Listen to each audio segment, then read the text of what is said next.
Hello, friends, and welcome to Megan's Mystical Mashup, a conversation about life, the universe, and anything in between. My name is Megan Rounds, and welcome to today's show.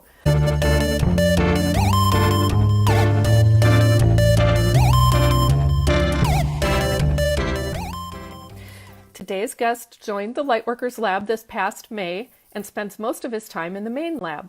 You may recall our first conversation back in November. If you missed it, I highly suggest you check it out. And I will include the link to the replay of that, which will, on my website and YouTube channel, not the one for the Lightworkers Lab because this is a public thing. So I will include a link, though, in the show notes so you can check it out. It's super cool. Anyway, his expansive and versatile gifts include all of the clairs: clairsentience, claircognizance, clairvoyance, and clairaudience, as well as lesser known but super powerful gifts of light language and Seidr. I had the opportunity to experience him speaking light language during this past year's Bliss Retreat, and it was amazing and fascinating. He resides in Florida with his puppy Thor and is in the process of building his own spiritual business while also pursuing a degree in psychology and working part-time as a barista. His great-grandparents were Catholic mediums, and he comes from a Christian background with a mother who loves Buddhism. Please give a warm Lightworker welcome to Christian Cuna. Yay! Hi. Thanks for having me. Oh, my pleasure. Thanks for coming back on the show. I was mentioning earlier that I've had really interesting technical things going on today. I tried to update my phone and then it said, oh, your phone's basically broken and you're going to have to restore it all. And that was about a half an hour before the show started. And I'm no. And then the power just didn't take. So it was like not charged, but now it's working. So everything's good. Oh, okay. Yay. Let's put a little bit of calm energy around us. Christian and I, when we have talked before in our tech talk, have had interesting tech experiences as well, this time and especially the last time. So I do think it's an energy thing. But so I'm so happy to have you here again, Christian. And last time when you were here, we did not finish our conversation, or it didn't feel finished. We didn't. Yep. So it's one of the reasons Christian's back again, especially so soon, because he was telling us his spiritual journey, which was fascinating. And then he said, basically, we got about halfway through. So there's a lot more to share. I did go back to look at our first conversation, and some of the things that were towards the end of the conversation. One thing you had mentioned is that you only really got to talk as far as the Joan of Arc past life memory. Okay.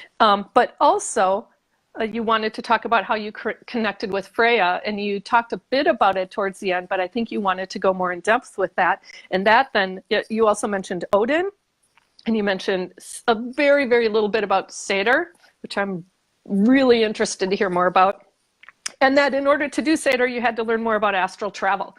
So those are just springboards, but we can talk about whatever you want. Okay. I guess that's... Nothing like some choices, eh? I guess we'll finish up with the stories about how I kind of came about meeting Freya. Okay. Okay, so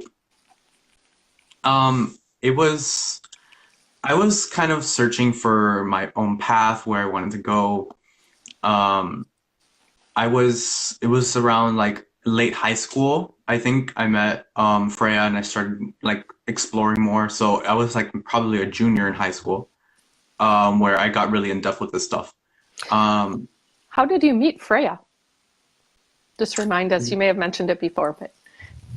Yeah, it was interesting because it was what took me there was originally knowing about the other gods and all this research I did on mythology. So first it started with, I had a chemistry class. Instead of paying attention in the chemistry class, I was reading Norse mythology. Still passed anyways, but wow, that's impressive. I was just reading on Norse myths. And there was two individuals that really stood out for me. So that was Odin and Freya. But I felt more of a connection reading the story to Odin first. So I did approach him and connect with him at first. But there wasn't much of an emotional interaction at first when I first connected with him. And for some reason, it was always the goddesses, the feminine aspects of like all these deities and ascended masters that I really connected with more. So she came through kind of, I was exploring a lot. So I found myself working with multiple gods, multiple goddesses, trying to figure out who I fit with, who I don't, and how to make sense of like who was right for me. Um, and I had to learn basically is like through making those choices, it's about both what the connections that seem to be the strongest are the ones that we have from past lives. Mm. So Freya was one of them that was from past life based, in which she kind of came through, but she didn't really give me her whole story. I didn't really understand her yet. It was through a process where she started showing me little by little. She had to kind of, I guess, earn my trust in a sense, because I had difficulties from coming out of Christianity, where I had to delve and deepen my level of trust in something else outside myself. So she kind of built me up to learn to trust her through any time that I would doubt her, she would throw something in my environment that would not only prove that I could trust her, but like tenfold. She Hmm. would just drop like little hints and like I'd see visions and all kinds of things come together. And then I'm just like, okay, so I can trust her. And every time I doubted her, she would just drop a whole bucket load of other reasons why I should. And it started off like that. And then as the past life memories started coming through, I learned my relationship with her was a lot more intimate than I thought in terms of like the strength of it and my role and representation of her. So that slowly built up, and there is this conflicting theories about Freya in terms of whether she was only Freya or if she was also Odin's wife, Frigg. Mm. She was the goddess of marriage and of like fate.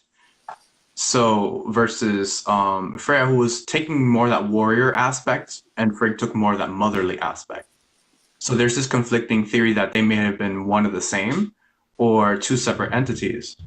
But it was through her that she expressed to me that she was one of the same.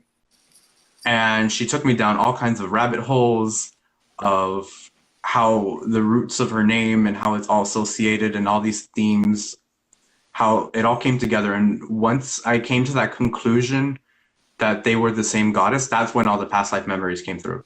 Oh. So it was when I finally made that distinction and finally came through together, that's when it just started hitting me and I started remembering everything about her and my relationship with her. A quick question before you go on. How were you connecting with her? Was this a meditation that you were doing, or are you going through some type of journeying experience? Back then, I didn't have a lot of my the strength of my clairs that I have now. It was through guided visualization journeys Hmm. and meditation. Um, or I would go into hypnagogic trance and I'd receive a lot of visions through that. Although they were unchecked, they just kind of flowed however it wanted to come through. Hmm. Um, but that was the main way I communicated because I didn't know how to communicate in terms of like, well, I was trying to get a lot of clairaudience and clairvoyance going because I thought that was the natural way everyone was supposed to receive their gifts. I didn't realize that, there's certain specifications. Some people will have certain strengths in certain other areas. For Mm. me, that was clairsentience. So I could feel her more than I could see or hear or know than anything else. And then it all just kind of pieced itself together the more I meditated. But that Wow. was a really big thing, the guided meditations. Not that there's any in YouTube, but I just kind of created my own. I just kind of played some sort of chakra music or anything like Hmm. that kind of tunes me up a little bit more. And then I created the scenario. Okay. Ooh, thanks. And from there, she built up my trust to such a degree that she had eventually helped me to work out all the resentments or any anger that I had around Christianity. So she actually improved my relationship with spirit in general, with every kind of spirit, and my ability to trust, higher sources. And then she worked on my relationship with her personally, and she got me to a point where I felt that I could trust her. Um, that one day I made an oath, and I made this oath when I was like 17, and it was to be her priest, to, be her representative, and to work under her in a sense, to learn her ways and to teach her ways and be that kind of representation as a teacher.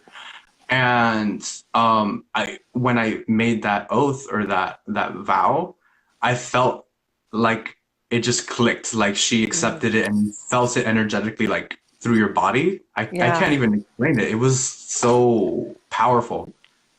And ever since that day, I've met all kinds of people that feel like, oh, I have a connection with Freya, or oh, I'm really close with the Norse gods, or I feel this kind of connection, or I don't know what's going on here, but I feel something's going on. And 9 out of 10 times, it's something that I have to do in terms of helping someone connect back with her or the Norse gods or something like that. And I've been doing that for years. They just So come out you of nowhere. so you are fulfilling that role. Yeah. That's really cool. Um, and that's she eventually I had met someone who is Mikoto. Mikoto is a Shinto priestess, and she was a priestess that helped me to connect with Freya at a time when I was really asking about what it is she really wanted me to do as a representative, or the deeper work and stuff like that. And it was she had channeled this whole, like, I think like 2 3 pages of channeled information for me, um, about years to come and things that I would learn, and they've all come true thus far. Wow. um, so I even got some prophecies and all kinds of crazy things. But Freya basically said that she would teach me and guide me to the ways to learn Seidr, which is the thing you mentioned in the beginning, and about the runes in the right times. And without fail, with every resource I've been guided to, I've been able to become very, I would say I'm pretty adept with Seidr, but I'm more so with the runes at this point. And I'm still learning more and more, and it's a crazy ride. So remind us what Seidr is, but then I'm also curious what the connection between Seidr and the runes are, Okay. if there is one. So, um, Seidr is the art of, it's sort of trance work. It's very shamanic in nature, but it requires such a trance that you visibly could see, not with your physical eyes, but with your psychic senses of like clairvoyance. You could literally see those etheric cords that you have between things. So that could be chords that, normally you may cut with Archangel Michael, or it could be chords you connecting to past lives, or timelines and things you're going to experience in the future. So Seidr is the art of the manipulation of those threads that connect you to everything. And it takes a lot of focus, a lot of energy. I call it a form of like partial astral travel, just because the extent of manipulating those energies. Because it's not so much your physical hands that do so, it's your astral or your energetic body that influences those threads and where you move them around. So it's kind of almost going a little bit outside your body to do this work. The most I could seem to do the work for is about maybe an hour or less, and my vision will start to blur by the like half hour of, like, in terms of how clear I could see everything. So it takes a lot of effort to move anything. Do you do this for yourself or do you do it for other people? I've done it for a few other people, but I've mainly done it for myself, and I recently did it actually yesterday for some past life work. Ooh. Cutting out and clearing out some emotional bondages from past lives, which we'll be covering a little bit today, I'm sure. So Satyrs helped me in the sense of, one, feeling like, I'm not a victim of, certain things that have happened in past lives, or, patterns that constantly repeat in history. I'm not a victim to that anymore. It gives me that sense of empowerment, and knowing that I can control my own destiny, that I can move forward and create scenarios in my life for what I do want. So it's kind of like a form of manifesting, but I'd say it goes a little bit beyond manifestation because you're manifesting something, you could manifest things that are so far beyond the future. And you are not just manifesting things into your life, but you're manifesting new ways in which you interact with yourself Mm. and your reality. So I could, in essence, Seder, you could both either remove certain chords and you could add certain things in. So if you want to experience what it feels like to have a balanced ability to receive and give love, you could attach a chord of that to your heart, and you could weave all the things together, grant threads of supportive energy, and it's kind of like a process of construction, deconstruction, and fortifying certain areas of your life. And with yourself, it's a lot of my work, I want to say, started off very interpersonal work of like really clearing and healing. That's where all my magic, all of my working spiritually, psychically have really turned into, more than external, because I recognize that a lot of it is perceptual, and that's what really influences how we interact with everything. And, I'm breaking more and more bondages and stuff like that from past lives. So I'm moving Super cool. forward as I'm doing all this work with faith. Wow. Is there a way to learn that with, I mean, I know you went through Freya, right? Uh, So, but are there ways to learn that outside? I've never heard of it before. You had brought it up last time, and it's just so fascinating to me. I would say a strong, you would have to really hone in your clairvoyance, Mhm. even if it's not external clairvoyance, but internal clairvoyance. That would be one of the things, and you have to have a very active imagination. You have to have a lot of clear sight and as well as control in terms of your mind when you're Mm. doing the work. Because if you let your mind wander, you won't have the focus that it takes to be fully present when you're working with the chords and the Mm. threads. So that I would say is a very strong basic foundation needed to even get to the point of doing so. And then I would say even some basics in astral travel, just so that, because astral travel I'd say is about how much focus you need to even do Seder, because astral travel, it takes it most people could only astral travel for a short amount of time unless they're doing bilocation or anything of the sort where they're in multiple places at once with their consciousness. But most people can only go for about 30 minutes to an hour, maybe less than that, full consciously and very focused and clear. And it's Yeah. the same way with Vader. Okay. Well, and I wrote down intentional astral travel. I think sometimes I know that for me, I do it unintentionally at times, and then but that doesn't really do me much good if I'm trying to be intentional with other things. So I really love the idea of having to bring in focus to that. And yeah, that's thank you. That's really, it's just I this is something I definitely want to delve in more into. Not necessarily during today's show, but just for me personally, I'm just very fascinated by that. I don't know if you knew, but before I started doing special editions to the show on Thursdays, the show I was doing was called Thread Theory. So you can kind of already see the the intersection between of my interest there, and it was more about words and unraveling words, but also I see people's issues as being tangled in knots, and it's really all about detangling those things. And so that thread part for me is an ongoing theme in the way I see the world and the universe. And so that's probably why there's such a strong connection there. I think you're helping me to recognize that there, maybe my next steps. But so I had asked you about this part and then also the connection to runes, just to keep us back on that topic.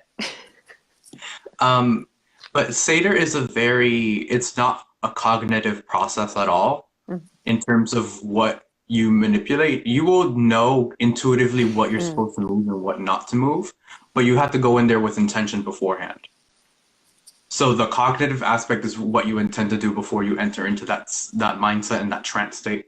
And then the entire process is very divine feminine, very intuitive, which is why it's not, the practice was normally in ancient times was for women, and they were called vulvas. Vulvas were the practice the practitioners of Seidr under Freya. And men would do it, but not in commonality. And with the runes, they don't, I wouldn't say they're directly associated. I would say the runes are complementary. Mm. The runes are the 24 energetic signatures that created the foundations of the multiverse. So they're the energies that coexist in all the laws of nature and, between how everything is structured physically, mentally, emotionally, and spiritually. And so the runes are not just a physical symbol, they exist on a multi-dimensional level, which is like Seidr, they're both quantum work.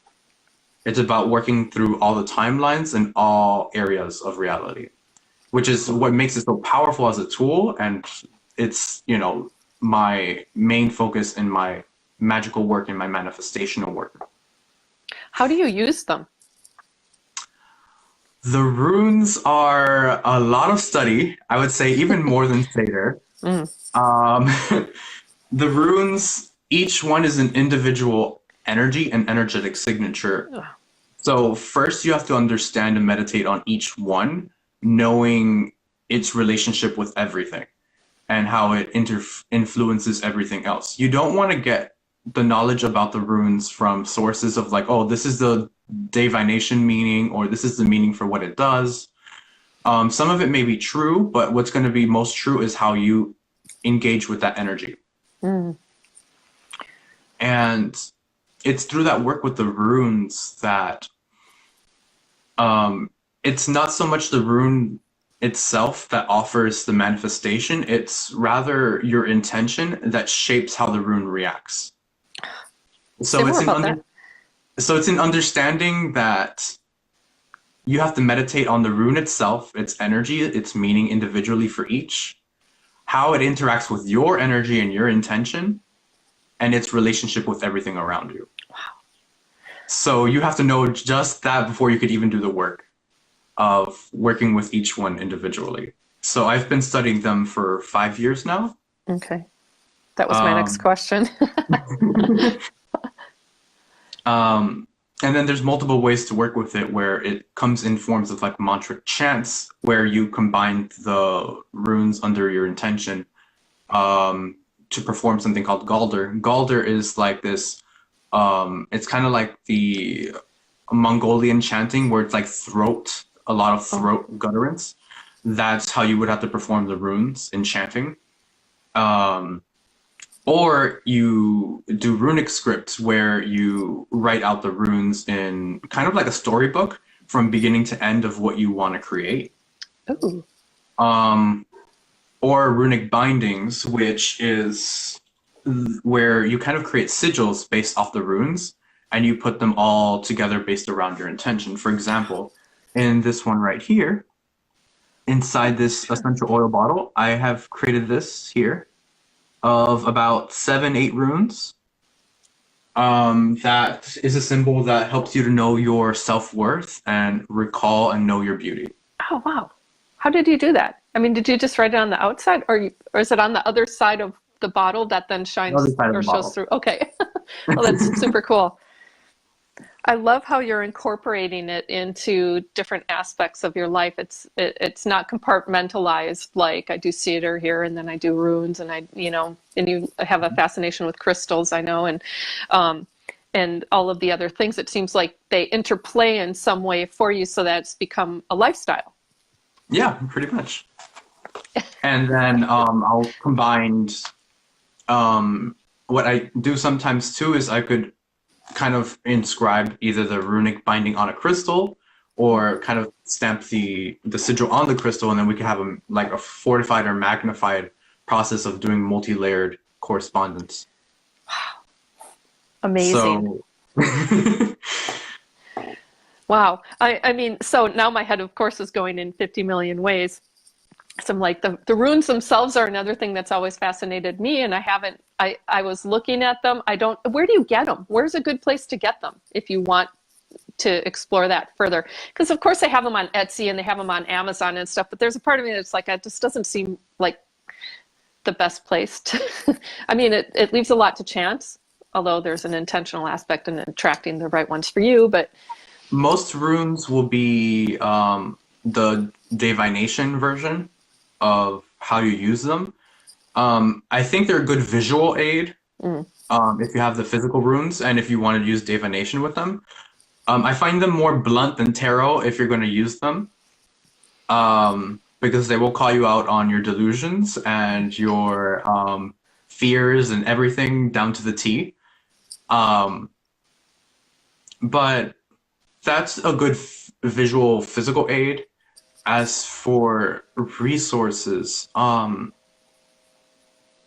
don't have the names off the top of my head as to what I have. well, Um, you can send them to me. I'll add them to the show notes. okay. Along with it, Tina, just because it popped up while you were talking about this, Tina asked if you are selling those. I'm not sure if she means the essential oils with the runes or just the rune inscriptions. But if he is, Tina, I'll include them in the show notes too, or how to get them. I've thought about it. I just haven't done it yet because I wouldn't know how I would go about it per se, Mm. in selling those sigils. But I definitely will think about it. But essential oil, essential oils, that's whole nother thing. That's just my way of incorporating it without having the actual symbol on me. So the entire essential oil is charged with those energies. Sure. So whenever I apply it, I'm working with it. Do you have a particular brand of oils or do you make your own? I get all my essential oils from Sage Goddess, which is also where I get a lot of my crystals from. Great. Thank you. I'll add that link too. Okay. Well, I think you've caught us up with some of the things that we rushed through at the end of the last time we talked. Where do you want to go from here? I think we were covering past lives as Oh, well. yeah. Because I think you talked about Joan of Arc. That was a pretty big and profound one for you. Yeah. I've since we last talked, I found out maybe another 5 lifetimes. It's Wow. crazy.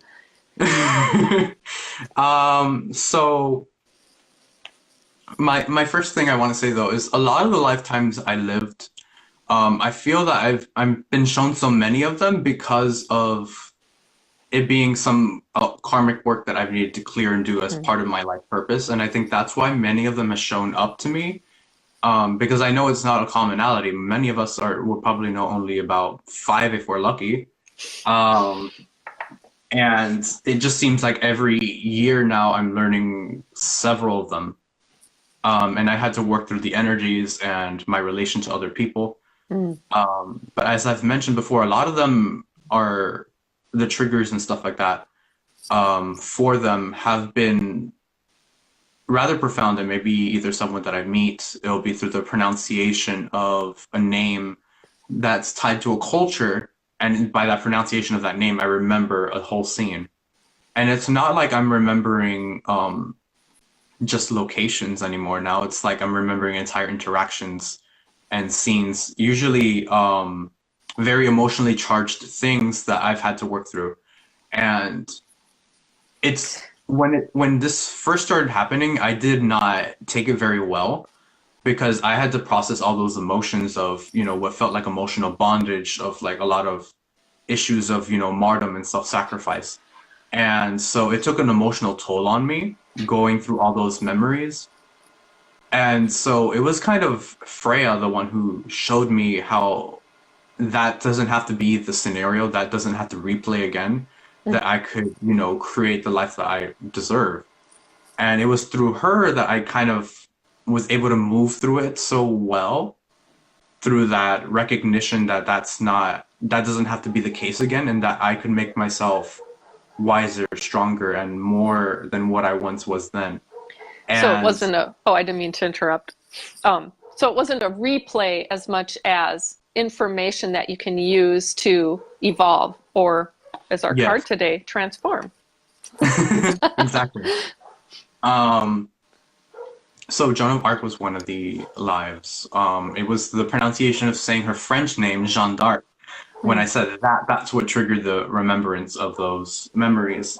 And whether I'd like to admit it or not, it's past lives really influence us a lot more than we think they do. Especially with our interactions to other people and certain dynamics. Um, I know that I've had to work through a lot in terms of recently I got into this intensive that showed me my fears and my belief systems. I know we've talked about it before where I had fears of being seen or known in terms of getting up there more. And that was past life related. I had to work through just a few days ago. Um, so I learned a few more lifetimes. Another major one that I found out was a lifetime where I was King Solomon, Wow. You and don't go small, do you? I guess I don't. Big or nothing. But they showed me kind of like two different types of lifetimes. Ones where I was empowered, and then ones where I was in subjugation or some sort of like martyrdom, self-sacrifice kind of thing. Those are the ones to work out, and and then like Solomon's life was to show me where I have been and what like my potential as a person. So they kind of segregated these lifetimes between me to kind of show me different things to show me that my worth and my beauty in the ways that I forgot versus the concepts of being trampled on and all these kinds of things. So one of the major ones that I worked through recently was when I was a priestess of Apollo. Um, I was a priestess of Apollo. I do not know the actual temple. I do remember though it was by the sea. It was right by the quarters of the sea, and like it's overlooking the ocean. Um, so that's why it was one of those places that wasn't a really good location in terms of where you should put something, especially if there's invaders. So what happened was I was grieving over a loss of a loved one, and I remember blowing out the candles, about to leave the palace, and I was just overlooking the sea. And it was like sunset time, and invaders came and they ransacked the palace and they took me hostage. Um, and they are marauders. So as marauders do with all women and children and men, you know what happens there. So I had to go through the emotional awareness and part of the experience of the sexual abuse of the subjugation and and then the use of they I'm sorry, I'm stuttering at the recollection, but there was they used me for my gifts and abilities and everything in between, and it became a thing of trying to survive instead of living.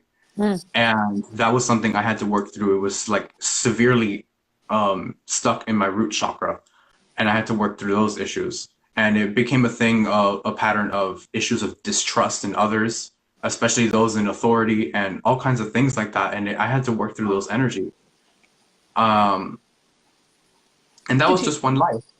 did you do so when you say working through it, have you done this independently? Just okay, I have this life and there are these blockages, and working with Freya, you identify those blockages and how to, and maybe Seidr using that to transform the threads and things like that, or how I don't want you to go into a full-fledged this is what I do every time. I mean, unless it's a short process, but I'm assuming it's fairly complex.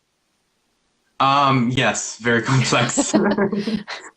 Each time it's a little different in terms of the intensity and what would remove it.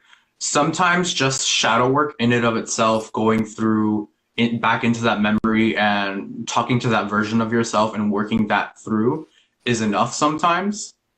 But sometimes to the varying degree is that where it's so, like for me in this case, it was shown up kind of like, if I could explain it visually, it was like a black spike in the root chakra, like just straight through, like at its core. And this was not something I could just do shadow work to just remove and it's out of the way. That took work with Seidr. And part of the work I've done too is with crystals. There's certain crystals that support karmic release and clearing, but it's difficult with certain ones because they'll be more connected to certain chakras than others. Mm. So, like for the root chakra, there's nothing that's really karmically clearing. Versus for the heart chakra, which like dioptase was one of the stones that I used a lot, which was I believe I have it here. Dioptase is what it's called? This is dioptase. Oh, is that ever beautiful? Wow. They were confused with It looks Congo like emerald.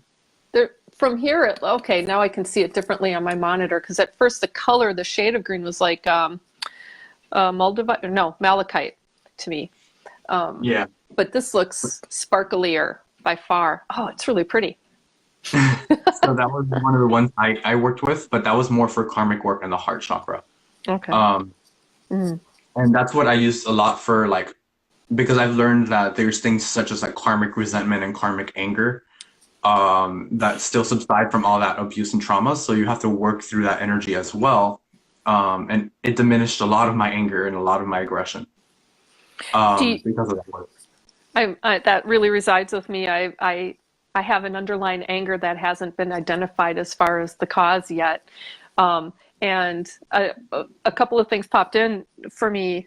First of all, I love the idea of shadow work with past lives. I mean, I'm familiar with shadow work in present life, but hadn't moved on beyond this life. And I can definitely see the value in that. It's one of those things where it's like, yes, and if we accepted the fact that we are more than just our physical incarnation this time, a lot of the issues that people have, I think, would be resolved. Yeah. If we could accept that. But then also, I'm thinking of Akashic records. Do you do any work with that? And is that, or is it, in your view, possible to heal, like physically, like when you were talking about that root chakra with the visual of the black spike through it? Can you do other forms of healing from this life to that life, like say Reiki or some other form of healing like that? Or have you ever tried it? Yes, but it's more complicated than that. I feel like that helps to make it surface Mm. for you to have the awareness. Sometimes, like traditional Reiki will only get so far. It will bring it up and make clear, like surface level things, but to the core aspect, it requires a lot more effort. I know there's people that do Akashic record healing, Mm. where they direct energy from the Akashic records to how that should be healed. And recently, I actually did a live that was about I was covering the hermetic principles of vibration. And the hermetic principle of vibration, I did a whole technique that I channeled through. I didn't know any of it till I got on. And it was about that you already have like a perfect template of how your chakras should be and how your energy should be. And you can actually recode and reset your chakras back to that template. So it's like Cool. instant balancing and alignment of your chakras just through command. Okay, so I'll add the link to that in the show notes too. I definitely need to take a look at that one. It's awesome. I think So it, that helped a lot, but when there are chords and stuff like that, it's not so much about balancing the chakra. It's more like it's the core energy. So, Akashic record healing would be one way that's very powerful, through the crystals like dioptase. Um, Other things that I've worked with, I recently talked about power symbols mm, and how we each have a personal power symbol that we can use for manifestation and healing. I used my power symbol for my power symbol was the Ankh, or that was my healing symbol, and that's what I use to empower my healing when I do Reiki of any sort. Another thing was really good for me was the violet flame work, mm. because I was attuned to the violet flame by Amber Poole, and I've been working with the violet flame for a while. So I use that. So these are all kinds of things because you have to, when you're doing healing for past lives, you have to think quantum. If you're thinking you're going to heal this one way and that's it, it's not going to happen because it's your association, how you feel about that past life, how that past life affects you and your future. So it's like a trifold work with past lives. And that's why it's so important to think of multiple ways and multiple correspondences to how you approach it. That makes perfect sense to me. Um, that I'm just thinking about, I love how much clarity you have around your past lives. I do not have that level of clarity myself. I have glimpses occasionally, mostly through dreams, but maybe not only. It, where, I mean, I think sometimes deja vu can be a representative of that if I've lived in the same or similar timeline in the past. But also, just, for me, it's almost the things that I remember the most are survival based, like you had mentioned. But I don't remember enough of them. I never know the identity. I have yet to find an identity where I know who I was. I don't believe I was Joan of Arc. I mean, you were, but it's like and maybe many of us could have been Joan of Arc in different timelines. You don't, it's, I think, hard to say specifically, but for me, I've never had that level of specificity. And is that something that really came to you when you were doing your guided visualizations and meditations and things like that? Or how do you get to that level of depth? It's so interesting because I don't meditate to receive these past lives. They just come to me. Okay. So what happens is that I'll get into like a light trance state around the house, or I'm talking to someone, um, and it's triggered through my clairvoyance on its own through either triggers of a pronunciation of a word, Yeah. or I remember last time in our first talk, I mentioned about the throat of God chakra, which was at the top of Mm. the base in the back of your head. Um, so that was another thing that I felt like was a really big trigger, and maybe even I've always had a very clear soul star chakra. Between those two, the throat of God and the soul star, I think that really made it very clear for me. But I've seen it to varying degrees where people's faces have changed. Like I'm Skyping with someone, I've seen someone's face change to what they looked like back then, and I remember the name, um, or the entire scenario appears out of. Sometimes I think even songs trigger it for me. Mm. If a song is that emotional and it reminds me of an emotion I had back then, that sometimes is even just enough if I get in a trance state. Did you have to go through an evolution? You said that at some point, some of the things that you recalled were emotionally traumatic or challenging for you, especially early on. And I wonder, when I think about some of the things that have popped up for me, if I might have been closed off, like I didn't want to know more.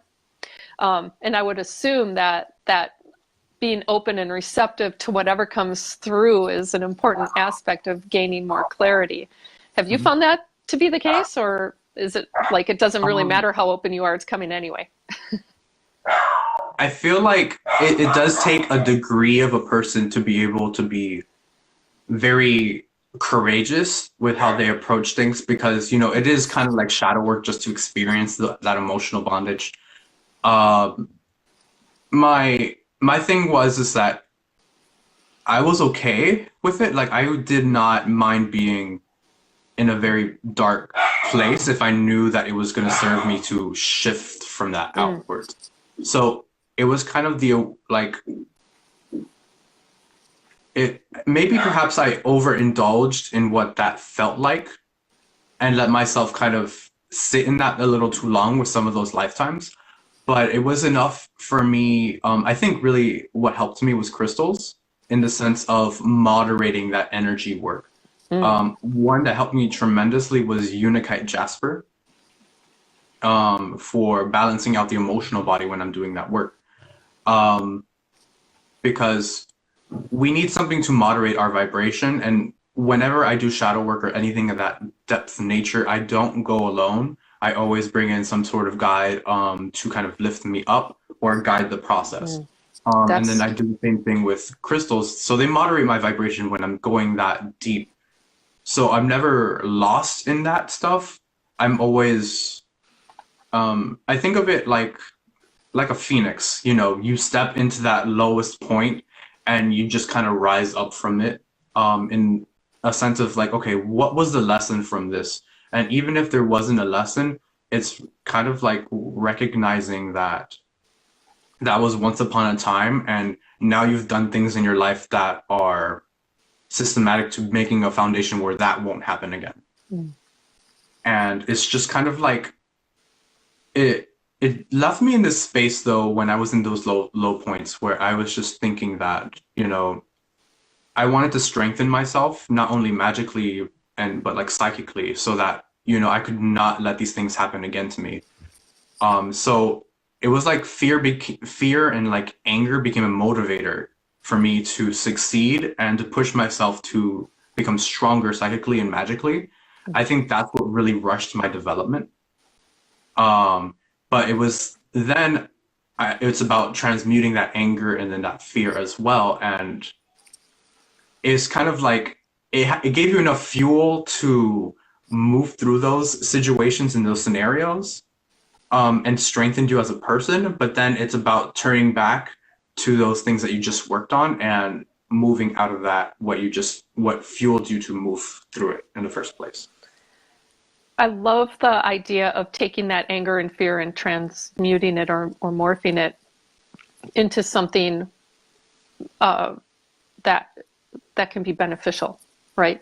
So it's not, I mean, you'd said before something like you were shown different lives, some where you were empowered and some where you weren't, but at least you had that balance between them, so you know that you have it in you. That part to get motivated, to not get motivated, but to have the perseverance to evolve beyond what you saw or experienced in the past. Absolutely.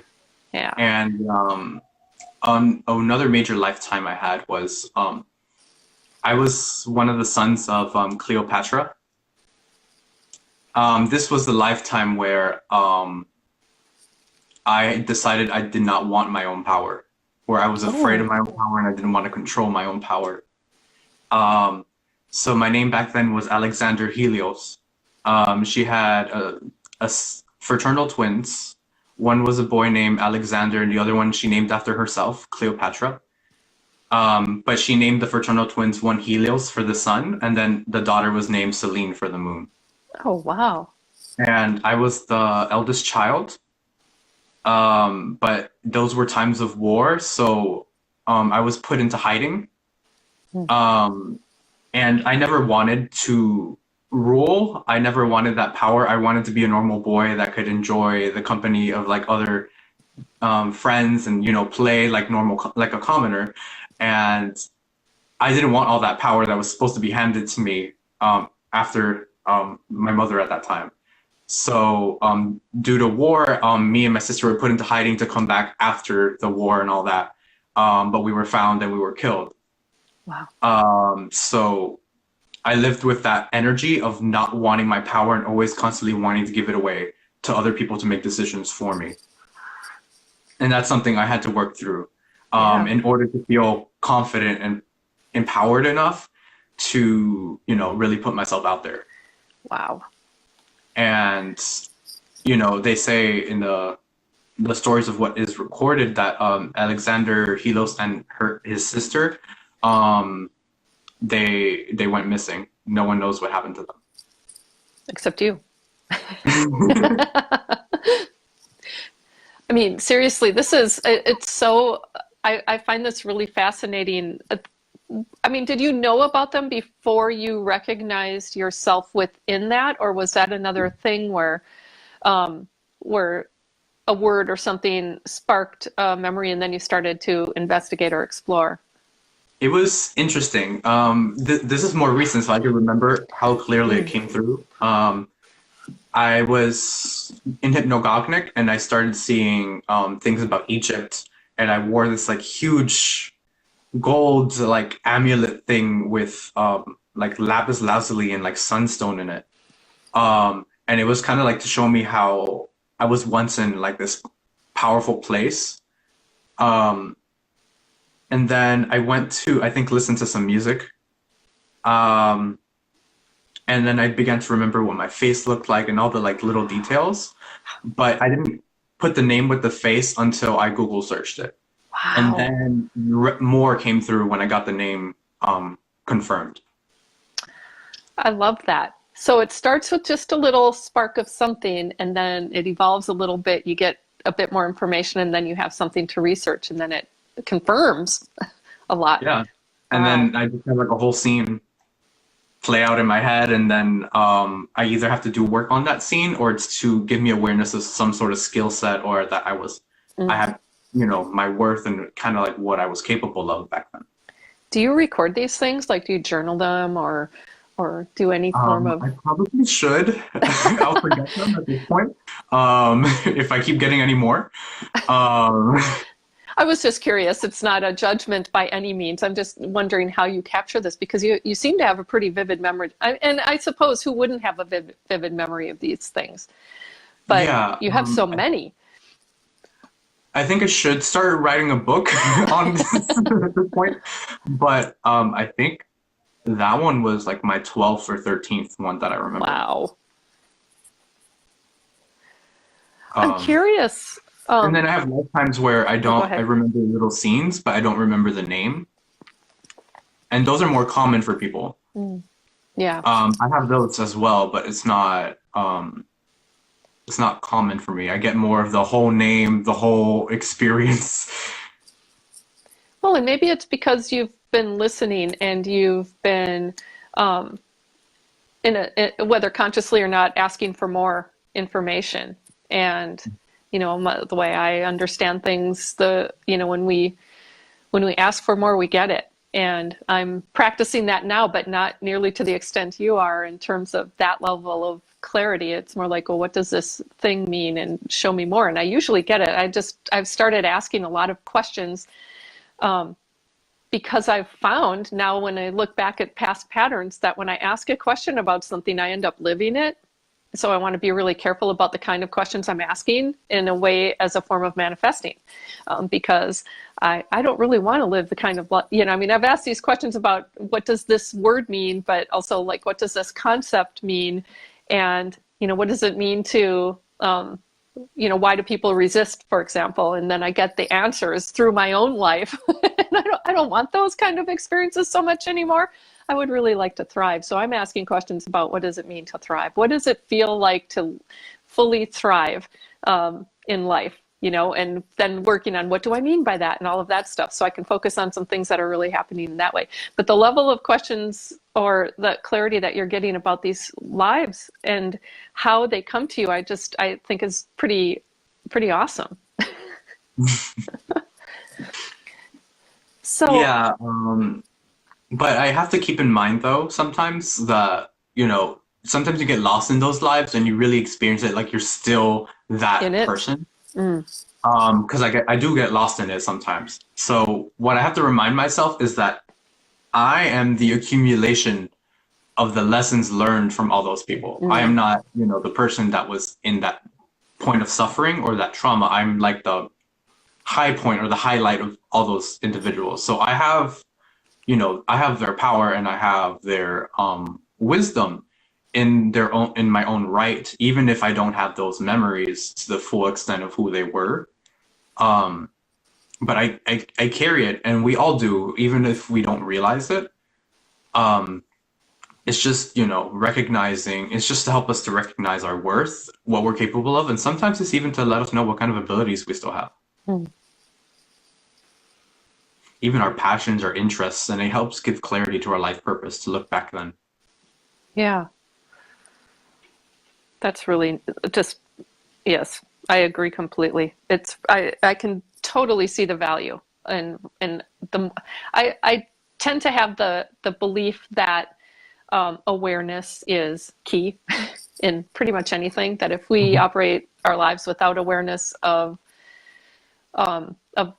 who we are, our motivations, what really matters to us, then we just kind of go blindly through life. But expanding that beyond this life into past incarnations, I think, is a very powerful thing, because it expands well beyond this dimension, and I think that a lot of magic can take place in that non-physical realm when we look beyond what is right now. But I totally appreciate that caution about getting too hung up in any one path past life experience or more than one. If you just focus on the trauma, then it's easy, I can imagine, to become feeling victimized, right? Like, oh my gosh, all these things that I went through before, and you know, how tragic, and woe is me. Not to minimize it, but I can totally see how easy it would get to get hung up on that. And maybe the same is true for immense power. You know, these past lives, I had all of these different Exactly. levels of power, and so I'm all that, right? So if you carry it here and don't keep it in check, it could be problematic. Absolutely. There's a balance in everything. Yeah. Okay. And, you know, we're influenced by a lot of things. We have, you know, our ancestors, our past lives, our future lives, our environment. You know, it's being very mindful of where we put our energy and how we manage it in all these things that influence us. Yes. And I think, I mean, what I may have said this before in previous shows, that I I believe the time right now is ripe for reintroducing this other aspect of our humanity, which we cannot see, which isn't in physical form. It's the stuff that we've been denied, or that has really been extracted from our existence over, you know, hundreds, if not thousands of years, that, you know, only what we experience in the physical realm is what's real. And that's what we've been taught a lot of the time. But now it seems like those things are starting to merge more and more, and getting that really into a state of consciousness, I think would be, I mean, I kind of see that as the way forward for humanity. I feel like it's, you know, it's all about multidimensionality, recognizing that we exist on multiple ways and multiple planes. And I feel like that's really what 5D is all about. Yeah. Yep. Okay, so we have just over 10 minutes. We have about 13 minutes left. Is there anything specifically you wanted to talk about? And if not, I had a question for you, but I can hold that question. Okay, well, it's bringing us back to 3D.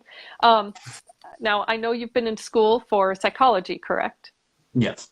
How do you, I mean, I can see a lot of parallels between that and all of the things that we've been talking about. I'm wondering, how do you, you know, do you incorporate the stuff you're learning in school with the things that we were talking about today, or how do those two interplay for you in your life?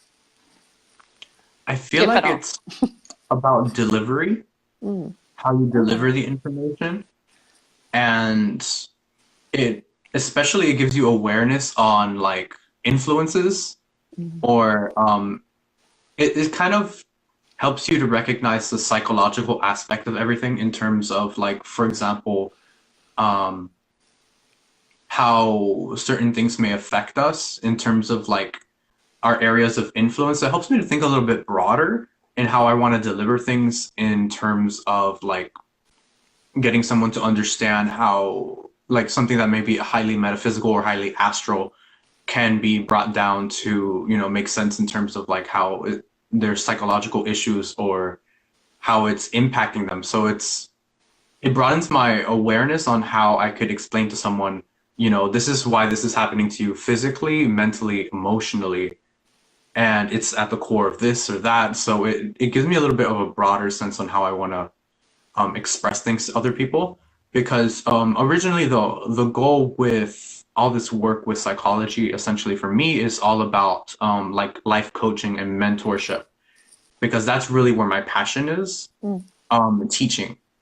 And I think more so than anything else, that's where I find myself, you know, shining, and that's where I put myself out there more. So that's how I use psychology, more to like bridge the gap, at least in terms of how I'm going to explain multiple influences. It almost sounds like, I mean, the psychology helps you with the language in the three-dimensional realm, but the metaphysical aspects are maybe the things that are coming to you as the need to translate in a 3D form, if that makes sense. So it's almost like the metaphysical part of you is informing psychology, or is it a vice versa, or both and kind of thing, where the psychology also informs the metaphysical aspects? Did that make sense at all? Okay. Yeah. Okay. It just, I feel like it's a culmination. It's a strong blend of realizing, like for example, the stages of development, recognizing where someone is in their development Mhm. and how that interplays spiritually as well in someone's development, Mhm. and how the correlation there that could be there. Do you think Um, there is a way? I mean, do those overlap in your view? Like if they're going through the stages of development? in Um, some ways, yes, because the like in astrology, there's like the returns of Saturn in certain areas of people's life that show certain, like life crises, and that plays out to making shaping someone a lot more spiritually in certain areas of their life, like in terms of radical transformations and stuff like that. It will be certain time points, and I think a lot of that is with astrology and with the stars for people. But it's very individual, just as development is very individual as well, like nature versus nurture. is there a astrological resource that you turn to most frequently for that type of information? Mm, I know, I believe it's called Astro Cafe, which offers the natal charts and the breakdown of people's charts and how it affects everything. And like they have like this 12-page explanation of your entire report with everything. That gives a good key, but as to what happens individually or like within every moment, that I just kind of Google search and see what comes through, and it gives. Sometimes I know Sage Goddess, this the what I go to for essential oils and crystals. They have astrological resources that they post, and they have blogs, and I look at these things and I do comparisons with what I'm feeling energetically I'm dealing with right now versus what's going on astrologically. Because sometimes there's a correlation, sometimes there isn't because of all the stuff that's going on in our chart, not just our sun sign. I'm really glad you said that. I mean, because I think that, well, okay, so somebody who's very much a newbie when it comes to the astrology, although it's another thing this is my thing, and maybe others here experience this too, but there's so many different avenues of of focus, and I like them all. I mean, I want to go after all of them. And so it's like, well, astrology's on that list and it's pretty high on that list, but it's also a fairly high learning curve, or at least it feels that way to me because there's so much to learn about. Yeah. I mean, if I want to go beyond the surface, but yet more and more I find that when I do dig in a little bit to what's going on and how I'm feeling, it explains a lot that I otherwise couldn't really. I mean, it just didn't, things didn't make sense as to why I'm feeling a certain way or why interactions with other people are going a certain way. And then I start looking it up and it's like, oh, well, that's why, you know, and Yeah, absolutely. I'd love to bring that forward more so it's not an afterthought. um, and, and yet at the same time, it's like, oh man, there's so much to that. And so, yeah, but I really like that you compare what you're reading to how you're feeling, because I think it's really easy to get into the trap of reading it and then finding a way to make it fit. Um, Yeah, like I'm not one that subscribes to horoscopes because it's usually very different for varying areas, websites, whatever, and it's just on the sun sign, which yep. could mean absolutely nothing because you have an entire other chart that explains everything else otherwise. Yeah. Well, I mean, what is it? The moon sign? For me, I think that's what it is. The moon, or yeah. So mine. Once I just learned what that was and how it applies to me. I don't late last year, like just before you and I talked, probably, or maybe it was you. I don't know.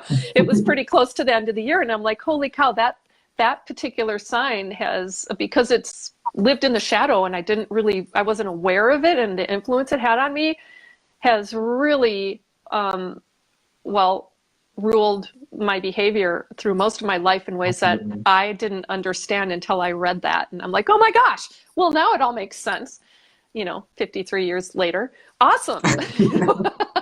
But better late than never, right? Yeah. Like, for example, my mother and my sister, they're both Virgos, sun sign, and I'm Sagittarius. So normally that whole kind of like need for organization and perfectionism would throw off a Sagittarius and make them want to go far away as possible. But my moon sign is Virgo. Oh, that's helpful. So we all get along really well. And I'm all about structure and organization as well, at least on an emotional level. Because, you know, the moon sign is our emotional side, the sun is our basic personality, and then our rising is how other people see us. Oh, I have to look that one up. So for me, the sun is Gemini and the moon is Sagittarius. And I always thought most of my freedom-oriented issues were Gemini-based. But really, as I read more about Sagittarius, it's like, oh, that's what that's all about. Because I have like this really, really strong need for freedom. What I thought was really interesting, though, is that I went to visit my parents who were celebrating a 50th anniversary, and I was looking through all these family photos, and I'm 8 and 10 years older than my sisters, and so I like have this, it's kind of been an interesting experience from a family base. But what I recognized this last visit was that my parents are both Aries, which is fire sign, I believe. One sister is a Taurus, which is an earth sign. The other sister is a Pisces, which is a water sign, and I'm a Gemini, which is an air sign. And I never realized that before. And I'm like, well, that is so interesting in how we, on our dynamics. Every element. Yeah, who knew?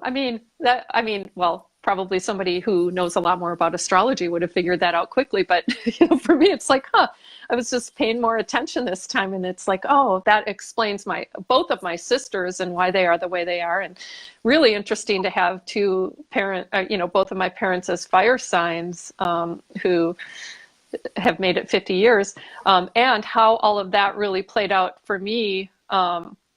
The mutable sign, let's say, because I think I've experienced all of those tendencies because of the family influences, and recognizing how to stand into that in a different way than I used to was a good lesson this past month, but to say the least. Anyway, it was a good experience. But okay, so we're at just under 3 minutes. So thank you, Christian, so much for coming back. And I'm sure I'll have you on again sometime in the future. And I mean, just fascinating conversation as always. I love talking with you.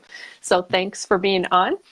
And just a couple of side notes for everybody watching. I will work on the show notes, hopefully at least to some extent after our conversation ends, but I do have something going on this afternoon, so it may take a little longer than normal. But once the show notes are posted, I will post them in the comments section for this live, so check back.